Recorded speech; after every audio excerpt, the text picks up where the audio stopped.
بسم اللہ الرحمن الرحیم۔ سامعین کرام، آپ سن رہے ہیں انسپیکٹر احمد یار خان کی تفتیشی کہانیوں میں سے ایک کہانی عجیب لڑکی۔ یہ اس سلسلے کی آخری اور قسط نمبر 3 ہے۔ مجھے امید ہے آپ کو میری یہ کاوش پسند آئی ہوگی۔ میں نوکرانی کو تفتیش کے کمرے میں لے گیا اور کرسی پر بٹھا دیا۔ اس نے اپنا نام رانی بتایا اور میرے اس سوال کے جواب میں کہ وہ کب سے ان لوگوں کے ہاں ملازمہ ہے، بڑی اہم بات بتائی کہ وہ مقتول کے گھر کی نوکرانی نہیں بلکہ وہ کمل یعنی مقتول کی بیوہ کے میکے کے گھر سے اس وقت سے نوکری کر رہی ہے جب کمل 14-15 سال کی تھی۔ کمل کی شادی ہوئی تو کمل اپنے خاوند کے ساتھ فلیٹ میں آ گئی۔ یہاں آتے ہی اس نے اپنے میکے سے گھر سے نوکرانی کو بلا لیا۔ کیوں؟ میں نے پوچھا۔ تمہارے ساتھ کمل کو بہت پیار تھا؟ یہ چھوٹی سی تھی جب میں اس گھر میں آئی تھی، اس نے جواب دیا۔ یہ میرے دل کو بڑی اچھی لگتی تھی، اس کے دل میں میرا پیار پیدا ہو گیا۔ دیکھو رانی، میں نے کہا، گھبرانا نہیں اور جھوٹ نہیں بولنا، اور یہاں اپنے آپ کو نوکرانی نہ سمجھنا۔ ہم تمہاری عزت کریں گے، لیکن شرط یہ ہے کہ تم نے جھوٹ نہیں بولنا۔ اگر جھوٹ بولو گی یا کوئی بات چھپا لو گی تو یہ بات ہمیں دوسروں سے تو معلوم ہو ہی جائے گی۔ کل ہم تمہارے مالکوں کے گھر گئے تھے۔ کمل کے بھائی نے ہمیں بہت سی باتیں بتائی۔ کچھ باتیں تمہارے پڑوسیوں سے معلوم ہوئی ہیں۔ اگر تم کوئی بات چھپا کر رکھو گی تو پھر تمہیں یہاں سے ہم جانے نہیں دیں گے۔ پولیس کے آگے جھوٹ بولنا جرم ہے جس کی سزا ملتی ہے۔ تم نوکرانی ہو، غریب عورت ہو، ان امیر لوگوں کے معاملات میں نہ پڑنا۔ میں تمہارے مالکوں کو پتہ ہی نہیں چلنے دوں گا کہ تم نے ہمیں کیا بتایا ہے۔ اس طرح میں نے اسے بڑے پیارے انداز میں ڈرایا اور چند ایسی باتیں کیں جن سے اسے پھونک ملی اور اس کے چہرے کا کھچاؤ کم ہو گیا۔ میں نے اپنے شک کے مطابق ہوا میں تیر چلایا۔ ہمیں یہ معلوم ہو چکا ہے کہ تمہاری مالکہ کمل کی دوستی ایک مسلمان کے ساتھ ہے، میں نے کہا۔ وہ فوجی افسر ہے اور کبھی کبھی وہ فلیٹ میں بھی کمل کے پاس آیا کرتا ہے۔ اب اگر تم اپنی مالکن پر پردہ ڈالنے کے لیے کہو گی کہ نہیں یہ غلط ہے تو اسی میں تمہارا ہی نقصان ہے۔ ہم جانتے ہیں یہ بات سچ ہے، پھر یہ ہوگا کہ ہم تمہیں جھوٹ بولنے کے جرم میں گرفتار کر لیں گے۔ میں اتنے بڑے افسروں کے آگے جھوٹ کیوں بولوں گی مہاراج؟ اس نے مروب آواز میں کہا۔ ایک عرض کروں گی، میں بچوں والی ہوں۔ خاوند کو بڑا بخار یعنی ٹائیفائیڈ ہوا تھا، اس سے اس کا دایاں بازو اکڑ گیا تھا۔ وہ گھر میں بچوں کی دیکھ بھال کے سوا کوئی اور کام نہیں کر سکتا۔ کمل دیوی کی مہربانی ہے کہ میں معذور خاوند اور 3 بچوں کا پیٹ پال رہی ہوں۔ اگر کمل کو پتہ چل جائے کہ میں نے اس کا بھید کھول دیا ہے تو میرے بچوں کا کیا بنے گا؟ نہ آپ کا حکم ٹال سکتی ہوں نہ اپنی مالکن کا۔ اس کا حکم ہے کہ اس کی کوئی بات کسی کو نہیں بتانی۔ نوکروں اور مزاروں کی یہ بہت بڑی مجبوری ہوتی ہے کہ وہ اپنے آقاؤں کو ناراض کرنے کا خطرہ مول نہیں لے سکتے، لیکن یہ بدقسمت لوگ جب پولیس کے ہاتھوں میں آ جاتے ہیں تو ان پر نزاع جیسی حالت طاری ہو جاتی ہے۔ انہیں موت نظر آتی ہے مگر بھاگ نہیں سکتے۔ تفتیش کرنے والے افسر کو ایک انسان کی حیثیت سے ان کے ساتھ ہمدردی ہوتی ہے، لیکن اس کی ذمہ داری ایسی ہوتی ہے جسے وہ انسانی ہمدردی پر قربان نہیں کر سکتا۔ میں ایسے نوکروں کو تسلیاں دینا جانتا تھا۔ میری کوشش یہ بھی ہوتی تھی کہ ان نوکروں اور مزاروں کو پردے میں ہی رکھوں، کیونکہ ان کے آقا ان کے خلاف انتقامی کارروائیاں کرتے تھے جو انتہائی ظالمانہ ہوتی تھیں۔ یہ کارروائیاں آج بھی ہوتی ہیں۔ راز فاش کرنے والے مزارے کی جوان بیٹی اغوا ہو جائے گی، گاؤں میں اس کا حقہ پانی بند کر دیا جائے گا، اس کے بچوں کو بھوک کی مار دی جائے گی۔ یہ نوکرانی جو میرے سامنے بیٹھی تھی کوئی سادہ طبیعت کی بدھو عورت نہیں تھی۔ اس کا چہرہ، آنکھیں اور اس کا انداز بتاتا تھا کہ ذہنی طور پر زندہ و بیدار اور حاضر دماغ ہے، اور اگر اسے اپنے اثر میں لے لیا جائے تو سمجھو قارون کا خزانہ ہاتھ آ گیا۔ میں نے اسے اپنے مخصوص پر اثر انداز سے یقین دلایا کہ اس کی مالکن کو پتہ نہیں چلے گا۔ آپ کو ٹھیک بتایا گیا ہے، اس نے کہا۔ میں آپ کو ساری بات بتا دیتی ہوں۔ میں تو کمل کی نوکرانی ہوں لیکن اس کی رازدار ہوں۔ یہی وجہ ہے کہ اس نے مجھے اپنے ساتھ رکھا ہوا ہے۔ یہ جب کالج پڑھتی تھی تو بھی میں اس کی رازدار تھی۔ میں آپ کو یہ بتا دوں کہ راز صرف اتنا سا ہے کہ اس کی دوستی ایک مسلمان فوجی افسر کے ساتھ ہے جو شادی سے پہلے کی ہے۔ یہ بھی بتا دیتی ہوں کہ ان کی دوستی ناجائز تعلقات والی ہے۔ میں یہ نہیں بتا سکتی کہ شادی سے پہلے بھی ان کے تعلقات جسمانی تھے یا نہیں۔ یہ یقین سے کہتی ہوں کہ شادی کے بعد ان کے تعلقات میاں بیوی والے ہو گئے تھے۔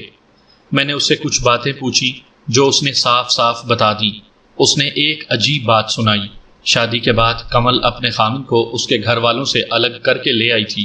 یہ فلیٹ کمل کے بھائی نے اسے کرائے پر لے کر دیا تھا۔ کمل نے فلیٹ میں آتے ہی اس نوکرانی کو اپنے والدین کے گھر سے بلا کر اپنے پاس رکھ لیا۔ کمل کا خامن صبح گھر سے نکلتا اور رات کو واپس آتا تھا۔ فلیٹ میں آنے کے ایک ہفتے بعد مقتول کو کاروبار کے سلسلے میں لاہور جانا پڑا۔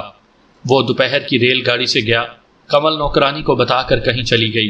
1.5-2 گھنٹے بعد وہ واپس آئی اور نوکرانی کو بتایا کہ آج شام کا کھانا وہ ہوٹل میں ظفر کے ساتھ کھائے گی اور ظفر رات یہیں رہے گا۔ ظفر اس کے آشنا فوجی افسر کا نام تھا۔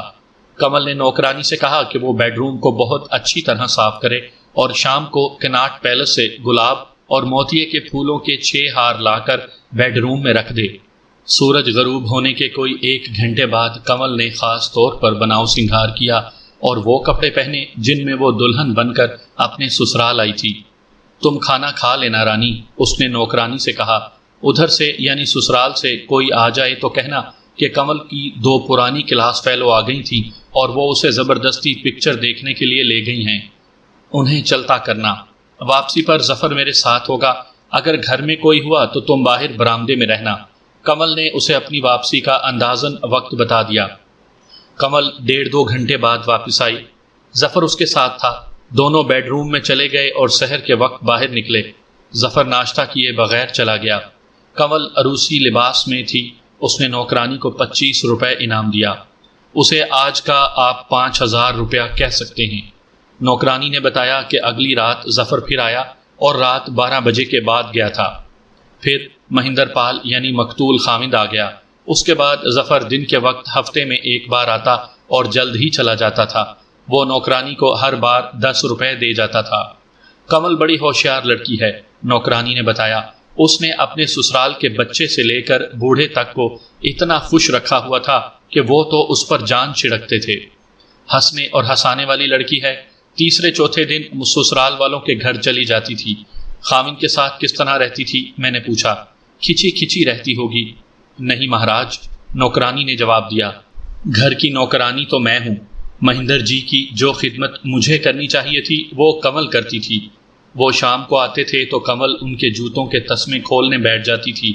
مہندر جی اسے ہر روز منع کرتے تھے لیکن کمل زبردستی ان کے تسمے کھولتی تھی۔ وہ رات کو جتنی بھی دیر سے آتے کمل ان کے ساتھ کھانا کھاتی تھی۔ ان کے ساتھ ہو کر ان کے کپڑے تبدیل کرواتی تھی۔ وہ صبح تیار ہو کر نکلتے تو کمل ان سے بغل گیر ہو کر انہیں رخصت کرتی تھی۔ لیکن رانی، میں نے کہا، میں نے سنا ہے کمل کا خامن تو مٹی کا مادھو تھا۔ مہاراج جی، رانی نے جواب دیا، مٹی کا مادھو اگر کسی نے بنایا تھا تو اچھا ہی بنایا ہوگا، لیکن مہندر جی کا کیا بتاؤں۔ جس طرح اس کے جسم میں غبارے کی طرح ہوا بھری ہوئی تھی، اسی طرح اس کے دماغ میں بھی ہوا ہی بھری ہوئی تھی۔ ایک شام وہ ذرا جلدی گھر آ گیا۔ کمل کو اطلاع ملی تھی کہ اس کی ماں کو تیز بخار ہے۔ وہ مجھے یہ بتا کر چلی گئی کہ شام کو آ جائے گی۔ اس کے آنے سے پہلے مہندر آ گیا۔ میں نے اسے بتایا کہ کمل کچھ دیر تک آ جائے گی۔ مہندر نے مجھے ہی کمل سمجھ لیا اور اپنے بازوؤں میں مجھے لے کر گود میں بٹھا لیا۔ پھر مجھے 5 روپے دیے۔ میرا تو خیال ہے کہ کمل اس سے نفرت کرتی ہوگی، میں نے کہا۔ یہ گول گپا نفرت کے قابل ہی تھا، نوکرانی نے کہا، لیکن اس کے ساتھ کمل کا جو سلوک اور رویہ تھا وہ آپ کو بتایا ہے۔ اس کے جواب میں مہندر جی کا یہ حال تھا کہ کمل کی پوجا کرتے تھے۔ میرا خیال ہے کہ تنہائی میں کمل کے پاؤں بھی چاٹتے ہوں گے۔ کمل کے منہ سے بات نکلی اور مہندر جی نے پوری کی۔ وہ تو کمل کا غلام تھا۔ شادی کے کچھ ہی دنوں کے بعد کمل نے کہا کہ وہ علیحدہ رہنا چاہتی ہے تو مہندر جی نے اسے ایک بار بھی نہ کہا کہ ماں باپ سے الگ ہو جانا ٹھیک نہیں ہوتا۔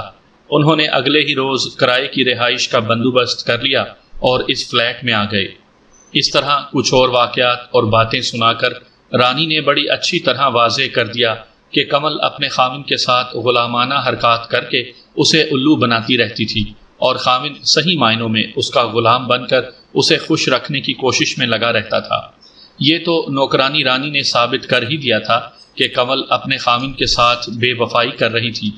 اب ایک اور ضروری بات بتاؤ رانی، میں نے پوچھا۔ مہندر رات کو قتل ہوا تھا۔ اس دن کمل کہیں باہر گئی تھی؟ نہیں، اس نے جواب دیا۔ اس سے 1 روز پہلے ظفر آیا تھا اور 1 گھنٹہ کمل کے ساتھ گزار گیا تھا۔ دوسرے دن مہندر جی صبح اپنے کام پر جانے کے لیے تیار ہو گئے تو کمل نے مجھے بتایا کہ وہ ان کے ساتھ جا رہی ہے اور آج دن وہ سسرال میں گزارے گی اور رات ہم دیر سے واپس آئیں گے۔ مہندر جی اسے اپنے گھر چھوڑ گئے۔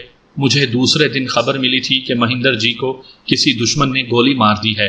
میں نے گھر کو تالا لگایا اور وہاں چلی گئی۔ کمل کس حالت میں تھی؟ میں نے پوچھا۔ دکھاوے کے آنسو تو بہاتی ہوگی۔ نہیں مہاراج، اس نے جواب دیا، اس کا رونا دکھاوے کا نہیں تھا۔ 1 دن میں وہ 2 بار بے ہوش ہوئی تھی۔ اس کے دانت بڑی مشکل سے اکھاڑے گئے تھے۔ دانتوں کے درمیان 2 چھوٹے چمچ پھنسا دیے گئے تھے۔ اسے ہوش آتی تھی تو اپنے بال نوچتی اور اپنے منہ پر زور زور سے 2 ہتھڑ مارتی تھی۔ اس کا چہرہ گہرا لال ہو گیا تھا۔ ڈاکٹر کو بلا کر انجیکشن دیا گیا تو اس کی حالت ذرا سنبھل گئی۔ اس نے تفصیل سے سنایا کہ کمل کی حالت اتنی زیادہ بگڑ گئی کہ ڈاکٹر 1 دن اور 1 رات ان کے گھر میں رہا۔ میں نے سوچا کہ یہ نوکرانی اگر مبالغہ نہیں کر رہی تو یہ ایکٹنگ نہیں تھی۔ ایکٹنگ کی ایک حد ہوتی ہے۔ وہ ابھی تک نہیں سنبھلی؟ رانی نے کہا، پہلی والی حالت نہیں۔ اس نے تو رو رو کر بے ہوش ہونا ہی ہے مہاراج۔ اس کا یہ خاوند اچھا تھا، برا تھا، چاہے بہت ہی برا تھا، کمل کو اب ساری عمر دوسرا خاوند نہیں مل سکتا۔ اس کی زندگی اس طرح اندھیر ہو گئی ہے کہ وہ دھتکاری گئی ہے۔ عورتیں اس سے دور ہٹ گئی ہیں۔ اس نے تمام زیور اتار پھینکا ہے اور اب نہایت معمولی قسم کے کپڑے پہنتی ہے۔ اسے تو اپنے گھر سے بھی پیار نہیں مل سکتا۔ یہ خوش قسمت ہے کہ اس کے بھائی سدھیر جی کے دل میں اس کا اتنا زیادہ پیار ہے کہ انہوں نے اسے کہا کہ اسی فلیٹ میں رہو اور وہ کرایہ دیتا رہے گا۔ ظفر آیا ہوگا، میں نے کہا۔ کمل مہندر جی کے مرنے کے 3رے روز فلیٹ میں آ گئی تھی، رانی نے بتایا۔ اس کے 2-3 دن بعد ظفر آیا تھا۔ اسے معلوم تھا کہ سدھیر جی صبح اپنے کاروبار پر چلے جاتے ہیں اور شام کو آتے ہیں۔ اس کے بعد ظفر 2 بار آیا تھا۔ ان کی آپس کی باتیں تم نے سنی تھی؟ نہیں مہاراج، رانی نے جواب دیا۔ وہ دونوں بیڈ روم میں بیٹھتے ہیں اور دروازہ اندر سے بند کر لیتے ہیں۔ میری ڈیوٹی یہ ہوتی ہے کہ پہرا دوں، کوئی آ جائے تو انہیں اطلاع دوں۔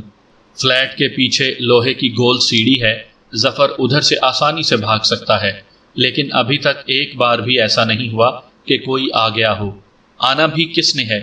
کنول کی تو بڑی گہری سہیلیاں بھی نہیں آتی۔ اب ایک ایسی بات پوچھوں گا جو تم نہیں بتاؤ گی، میں نے کہا۔ جہاں تم نے کوئی راز چھپا نہیں رہنے دیا وہاں یہ راز بھی بتا دو۔ تم عقل والی عورت ہو، کیا تم نے یہ نہیں سوچا کہ کمل نے اپنے خامن کو ظفر کے ہاتھوں مروایا ہوگا اور کچھ وقت گزرنے کے بعد وہ ظفر کے ساتھ غائب ہو کر مسلمان ہو جائے گی اور اس کے ساتھ شادی کر لے گی؟ تم کمل کی رازدار ہو، میرا خیال ہے اس نے تمہیں یہ راز بھی دے دیا ہوگا۔ نہیں مہاراج، اس نے جواب دیا، کمل نے مجھے ایسا کوئی راز نہیں دیا۔ میں نے خود بہت سوچا ہے کہ کمل کو کس نے بیوہ کیا ہے۔ گھوم پھر کر خیال یہیں پر آ کر رک جاتا ہے کہ کمل نے قتل کروایا ہے اور ظفر نے قتل کیا ہے۔ پھر میں نے یہ بھی سوچا کہ کمل نے اگر ظفر کے ساتھ ہی شادی کرنی تھی تو شادی سے پہلے اس کے ساتھ بھاگ جاتی۔ شادی کر کے خاوند کو قتل کروانے کی کیا ضرورت تھی؟ لیکن مہاراج جی، کبھی یہ شک بھی ہوتا ہے کہ ظفر قاتل نہیں اور کمل اپنے خاوند کو قتل نہیں کروانا چاہتی تھی۔ مجھے اس کا رونا، بے ہوش ہو جانا، اپنے بال اور چہرہ نوچنا یاد آتا ہے تو میں کہتی ہوں کہ کمل اپنے خاوند کو زندہ رکھنا چاہتی تھی۔ ایک اور بات ہے مہاراج، بچی میں بھی نہیں، دنیا کو آنکھیں کھول کر دیکھا ہے، لیکن آپ زیادہ عقل اور تجربے والے ہیں، آپ خود غور کریں۔ مہندر جی کے مرنے کے بعد ظفر کمل کے پاس آتا رہا اور وہ بیڈ روم میں بیٹھے رہتے تھے۔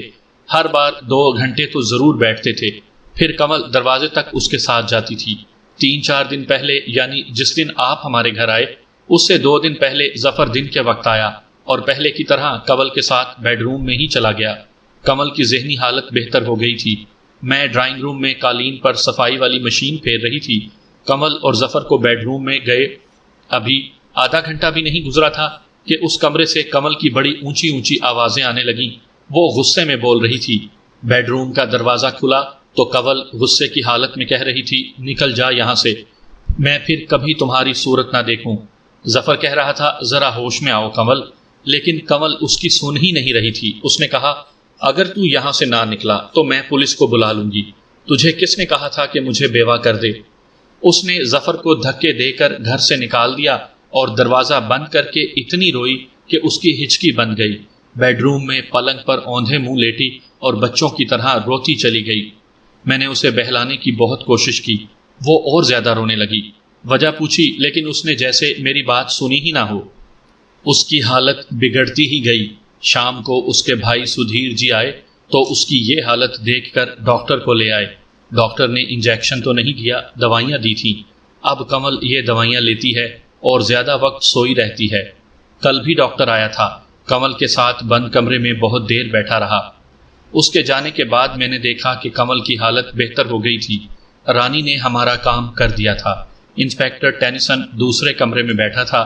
میں نے اسے جا کر تفصیل سے سنایا کہ اس نوکرانی نے کیا بیان دیا ہے اور میں نے اس سے اور کیا کچھ اگلوا لیا ہے۔ ٹینیسن اتنا خوش ہوا کہ اس نے جیب سے 10 روپے نکالے اور کہا کہ اسے دے دو، ہم محکمے سے وصول کر لیں گے۔ میں نے رانی کے پاس آ کر اسے 10 روپے دیے اور اچھی طرح سمجھا دیا کہ وہ کمل اور اس کے بھائی کو نہ بتائے کہ اس نے ہمیں کیا کیا بتایا ہے، بلکہ یہ کہے کہ 2 گھنٹے تو انتظار میں باہر بٹھائے رکھا، پھر اندر بلا کر صرف 10 منٹ گھر کی 2-3 باتیں پوچھیں اور 10 روپے خرچہ دے کر واپس بھیج دیا۔ اس کے جانے کے بعد میں نے ٹینیسن کے ساتھ صلاح مشورہ کیا۔ اب کمل کے پڑوسیوں کی ضرورت نہیں رہی تھی۔ اب اس ڈاکٹر سے ملنا ضروری ہو گیا تھا جو کمل کا علاج کر رہا تھا۔ رانی نے بتایا تھا کہ خاوند کے قتل پر کمل کی ذہنی حالت بہت بری ہوئی تھی، پھر سنبھل گئی تھی، پھر ظفر کے ساتھ اس کی کوئی گڑبڑ ہوئی تو اس کی ذہنی حالت پھر اتنی بگڑ گئی کہ ڈاکٹر کو بلانا پڑا۔ ہم جب کمل کے گھر گئے تھے تو میں نے اس کے بھائی سے اس ڈاکٹر کا ایڈریس لے لیا تھا۔ میں اور ٹینیسن اسی روز اس کے کلینک کے وقت کلینک جا پہنچے اور اپنا تعارف کروایا۔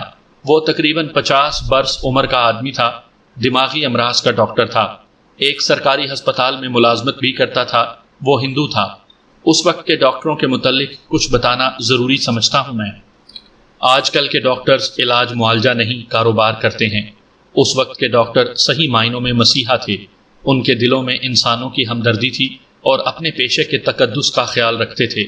آج کل دماغی امراض کے ڈاکٹر مریض سے صرف اتنا سنتے ہیں کہ اسے کوئی ذہنی تکلیف ہے، یہ نہیں پوچھتے کہ اس تکلیف کا باعث کیا ہے، ذرا سی بھی تحقیقات نہیں کرتے اور ذہنی سکون کی گولیاں ٹرینکولائزر دیتے رہتے ہیں۔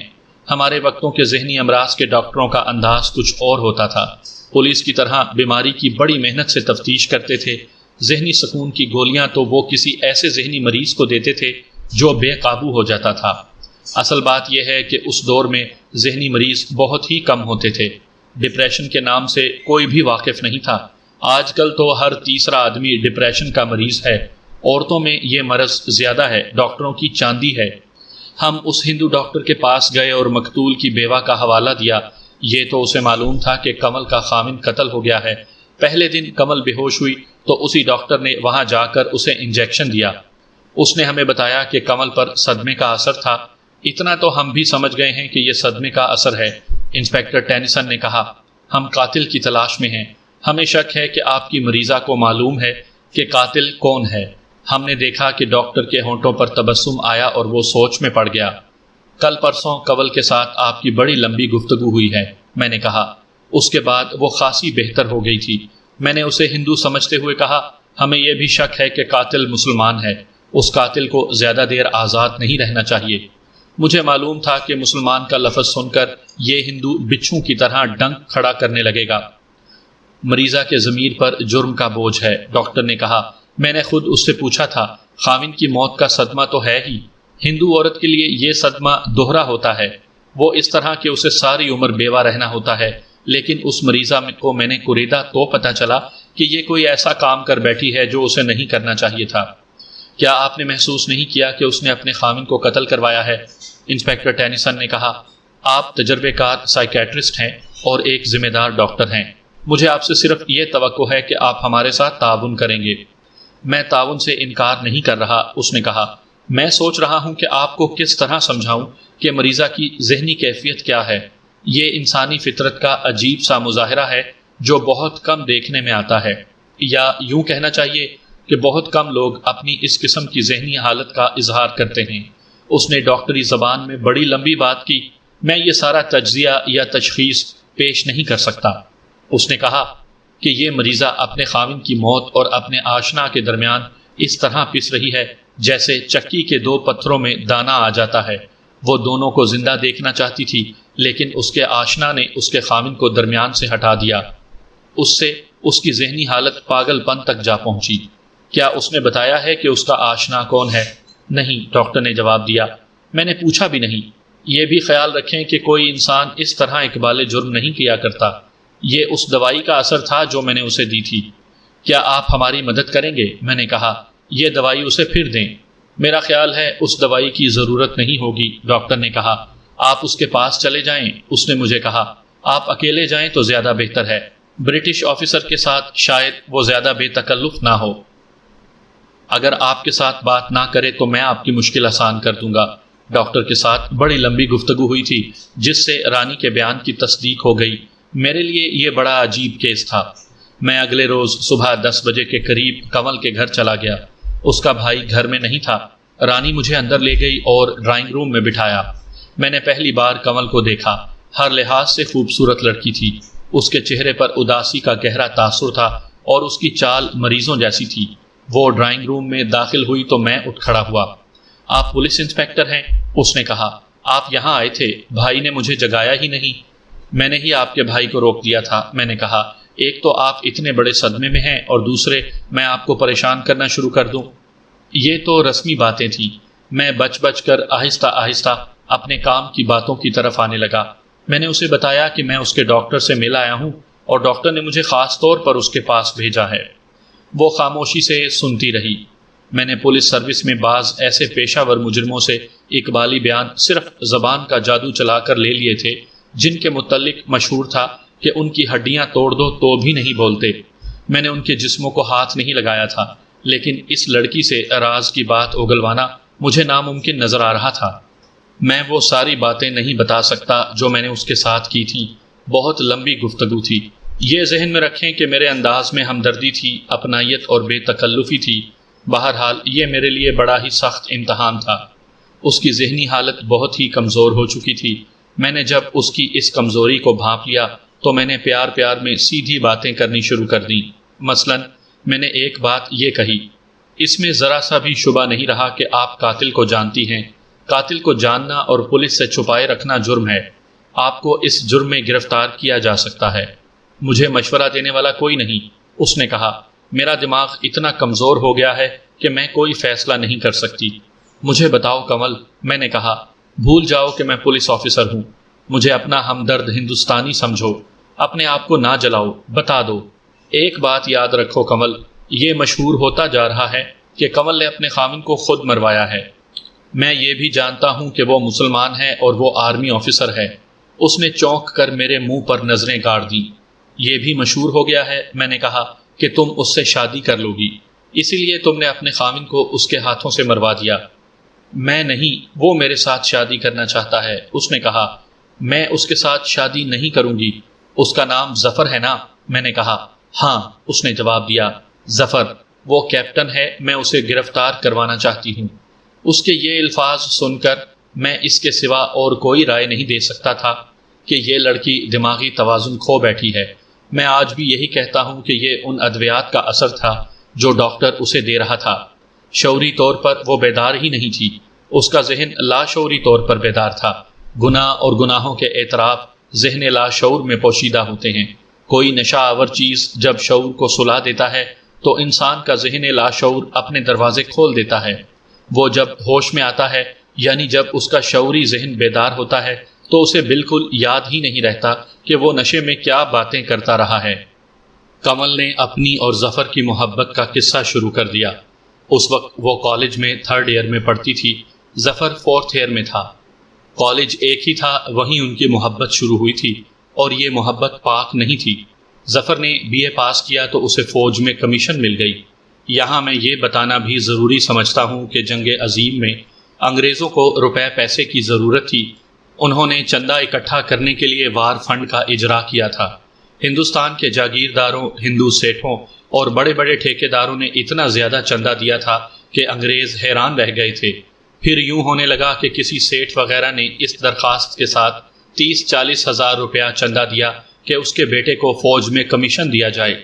اس طرح انڈین آرمی میں افسروں کی یہ نسل شامل ہو گئی جسے عام زبان میں وار فنڈ لیفٹیننٹ کہتے تھے۔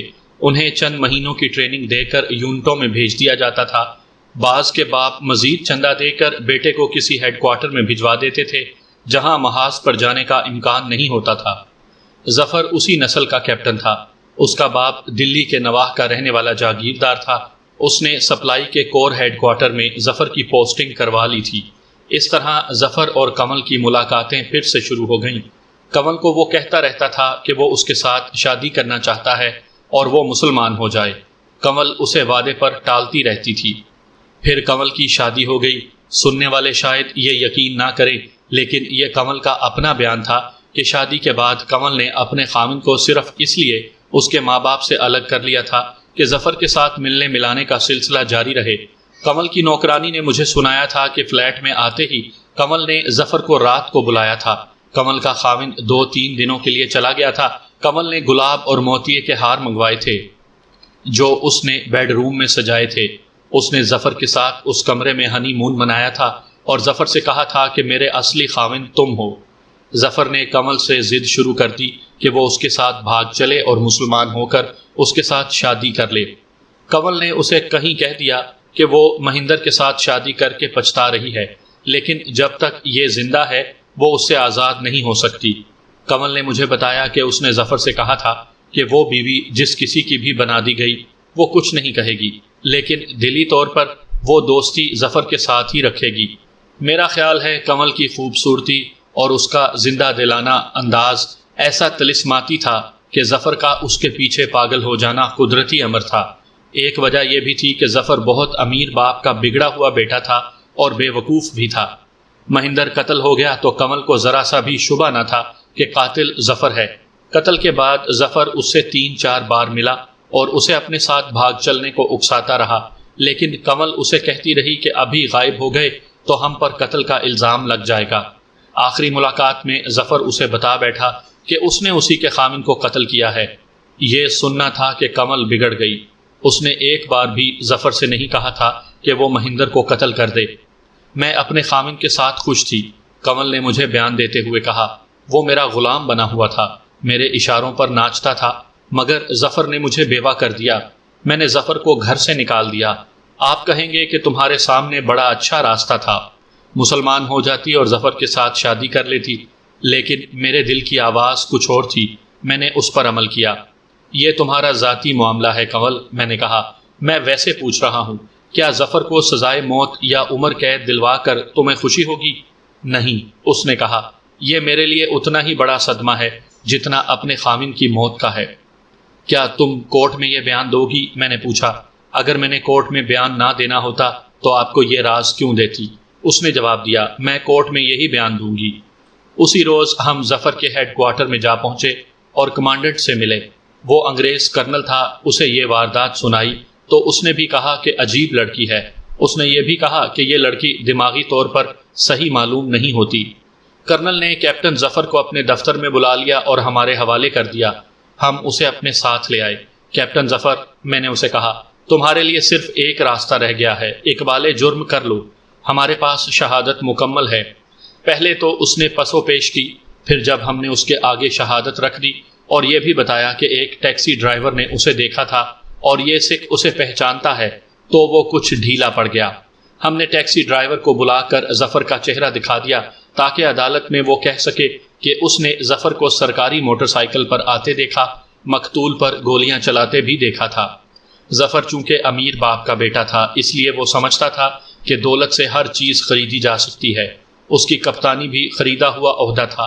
اس کے باپ نے قیمت وار فنڈ کو ادا کی تھی اور اب ہم نے اس کے آگے قتل کا الزام اور شہادت رکھ دی تو عقل سے اپنی وکالت کرنے کے بجائے اس نے رشوت پیش کی۔ اس نے کہا کہ میں بلینک چیک دستخط کر کے دے دوں گا، جتنی مرضی ہے رقم لکھ لینا۔ حقیقت یہ تھی کہ اس کے خلاف شہادت کمزور تھی، لیکن وہ نہ سمجھ سکا کہ رشوت پیش کرنے کا مطلب ہوتا ہے کہ اقبال جرم۔ ہم نے اسے حوالات میں بند کر دیا اور شہادت اکٹھی کرنے لگے۔ اس کے ہیڈ کوارٹر سے شہادت مل گئی کہ وہ واردات کی رات سرکاری فوجی موٹر سائیکل لے گیا تھا۔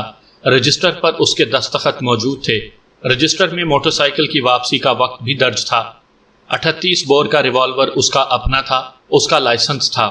فوج میں ذاتی ہتھیار مثلا ریوالور یا شکاری بندوق اپنے پاس نہیں رکھے جاتے، یہ آرمری میں رکھ دی جاتی ہے اور ریکارڈ پر ہوتے ہیں۔